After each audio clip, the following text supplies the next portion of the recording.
ഇത് mass മോട്ടോഴ്സിലാണ് ഹീറോൻ്റെ master edge വണ്ടി നമ്മൾ വർക്കിന് വേണ്ടിയിട്ടുണ്ട്. അതിനകത്ത് മെയിനായിട്ട് പറഞ്ഞു ഞങ്ങൾ വർക്ക് സ്റ്റാർട്ടിങ് കംപ്ലൈൻ്റ് ആണ് പറഞ്ഞത് കേട്ടോ. നിലവിൽ വണ്ടി സർവീസ് എനിക്ക് തോന്നുന്നു 1 മാസത്തിനുള്ളിൽ തന്നെ നമ്മൾ സർവീസ് ചെയ്തായിരുന്നതാണ്.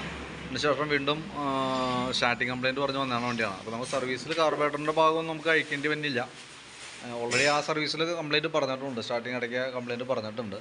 ഇതിപ്പോൾ റണ്ണിങ്ങിലിടയ്ക്ക് ഓഫായി പോകുന്ന കംപ്ലയിൻ്റാണ് പറഞ്ഞത്. അപ്പോൾ നമ്മൾ കാർബറേറ്റർ ഒന്ന് ക്ലീൻ ചെയ്യാൻ വേണ്ടി അയച്ചിട്ടുണ്ട്.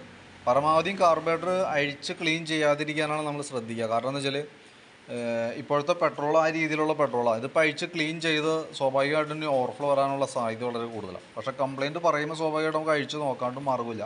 എന്തായാലും നമ്മളൊന്ന് അഴിച്ച് ക്ലീൻ ചെയ്തിടുന്നുണ്ട്.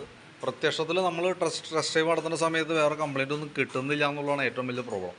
ഓൾറെഡി നമുക്ക് കംപ്ലയിൻറ്റ് കിട്ടുകയാണെങ്കിൽ അത് കറക്റ്റായിട്ട് ഏത് പാർട്സ് ഡാമേജിൻ്റെ ആണെന്ന് നോക്കി നമുക്കത് ക്ലിയർ ചെയ്യാനായിട്ട് പറ്റും. ഈ വണ്ടിക്ക് അങ്ങനത്തെ ഒരു കംപ്ലയിൻറ്റ് നമുക്ക് പ്രത്യക്ഷത്തിൽ കിട്ടുന്നില്ല. പറയുന്ന ലക്ഷണങ്ങൾ വെച്ചിട്ടാണ് നമുക്ക് നോക്കാൻ പറ്റുക. അപ്പോൾ അതും പ്രകാരം നമ്മൾ പെട്രോളിൻ്റെ പ്രോബ്ലം ആണ് എന്നുള്ളൊരു കൺസെപ്റ്റിൽ നമ്മൾ ഓൾറെഡി കാർബറേറ്റർ ഒന്ന് ക്ലീൻ ചെയ്യാൻ വേണ്ടി അയച്ചത്. കാർബറേറ്ററിൽ അത്യാവശ്യം കുറച്ച് അഴുക്കൊക്കെ ഉണ്ട്, ഒന്നഴിച്ച് ക്ലീൻ ചെയ്ത് റീസെറ്റ് ചെയ്യുന്നുണ്ട്.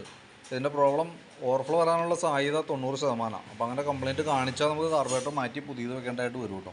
കാരണം ഇപ്പോഴത്തെ പെട്രോൾ ഉപയോഗിക്കുമ്പോൾ തന്നെ മെയിനായിട്ടുള്ള കംപ്ലയിൻ്റ് ആണ്. അപ്പോൾ അതുകൊണ്ട് തന്നെ പരമാവധി വണ്ടികളുടെയും കാർബറേറ്റർ നമ്മൾ പ്രത്യേകിച്ച് ഒരു ലക്ഷണമോ കാര്യങ്ങൾ വേറെ കാര്യമായിട്ടുള്ള പ്രോബ്ലം ഇല്ലെങ്കിൽ പരമാവധി അഡ്ജസ്റ്റ് ചെയ്ത് ഉപയോഗിക്കാനാണ് പറയാറ്. അപ്പോൾ ഇതെന്തെങ്കിലും അഴിക്കാണ്ട് മാർഗ്ഗമില്ലാത്തതുകൊണ്ട് നമ്മൾ അഴിച്ചിട്ടുണ്ട്. ഒന്ന് ക്ലീൻ ചെയ്ത് നോക്കാം, അതിന് ശേഷം ഓടിച്ച് നോക്കാം.